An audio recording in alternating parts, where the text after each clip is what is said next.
আসসালামু আলাইকুম। আমন্ত্রণ বাংলা ভিশন সংবাদে, আপনাদের সাথে আছি আমি সাবরিনা আলম। দর্শক, অধ্যাপক সি.আর. আবরার কিছুক্ষণের মধ্যে অন্তর্বর্তী সরকারের শিক্ষা উপদেষ্টা হিসেবে শপথ নিতে যাচ্ছেন। বঙ্গভবনের সামনে এই মুহূর্তে আছেন আমাদের বিশেষ প্রতিনিধি সৈয়দ আব্দুল মুহিত। সরাসরি যাচ্ছি তার কাছে। মুহিত, বঙ্গভবনে শিক্ষা উপদেষ্টা হিসেবে অধ্যাপক সি.আর. আবরারের শপথ নেওয়ার বিষয়ে কি জানতে পেরেছেন?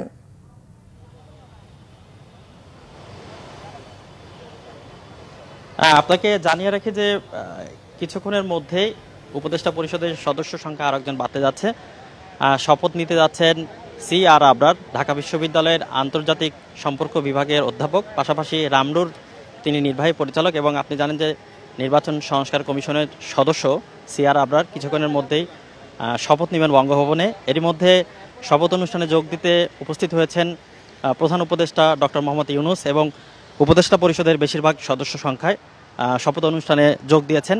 আপনাকে জানিয়ে রাখি যে সি.আর. আবরার তিনি শিক্ষা উপদেষ্টা হিসেবে দায়িত্ব পেতে যাচ্ছেন। এরই মধ্যে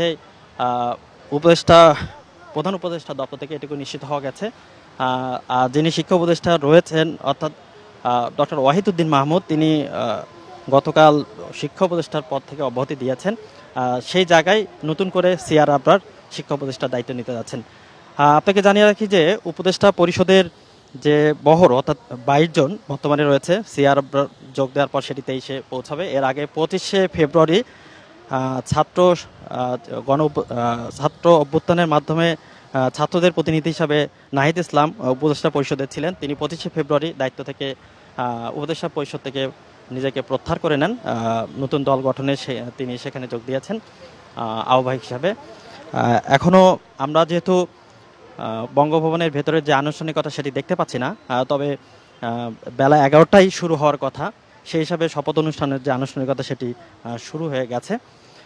আমরা তিনি যে শিক্ষা উপদেষ্টা বা নতুন যে উপদেষ্টা দায়িত্ব নিচ্ছেন তার পরবর্তীতে কী ধরনের চ্যালেঞ্জ হতে পারে বর্তমান সরকারের সময়, সেগুলো আরও বিস্তারিত জানাতে পারবো যখন তিনি উপদেষ্টা হিসেবে শপথ নেওয়ার পর বাইরে বেরোবেন।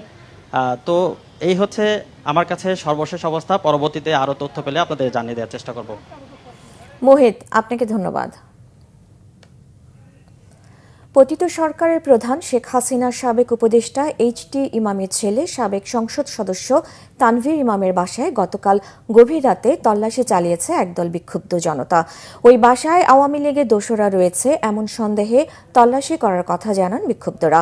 গভীর রাতে গুলশান 2 নম্বরের 81 নম্বর সড়কের ওই বাসার সামনে জড়ো হন বেশ কয়েকজন মানুষ। এ সময় বাড়ির সামনে অবস্থান করে স্লোগান দেন তারা।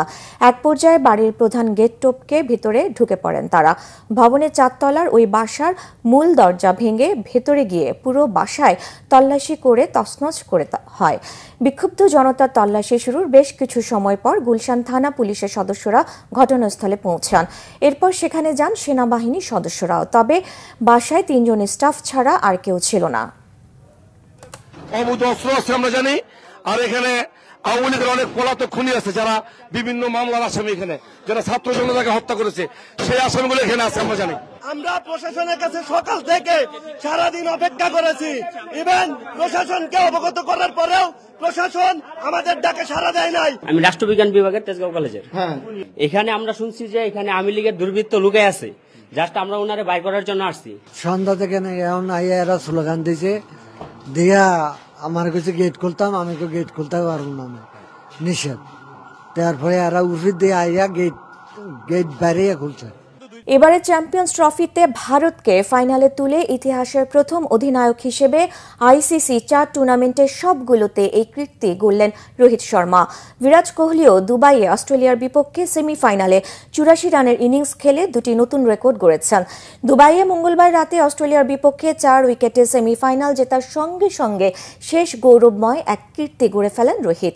ইতিহাসের প্রথম অধিনায়ক হিসেবে আইসিসির 4 টুর্নামেন্টের সবগুলোর ফাইনালে উঠলেন রোহিত। তার নেতৃত্বে এর আগে 2023 টেস্ট চ্যাম্পিয়নশিপ, 2023 ওয়ানডে বিশ্বকাপ ও 2024 টি-20 বিশ্বকাপের ফাইনালে খেলে ভারত। টি-20তে তারা জেতে শিরোপা। অস্ট্রেলিয়ার বিপক্ষে রান তাড়ায় কোহলি খেলেন 98 বলে 84 রানের ম্যাচ জয়ী ইনিংস।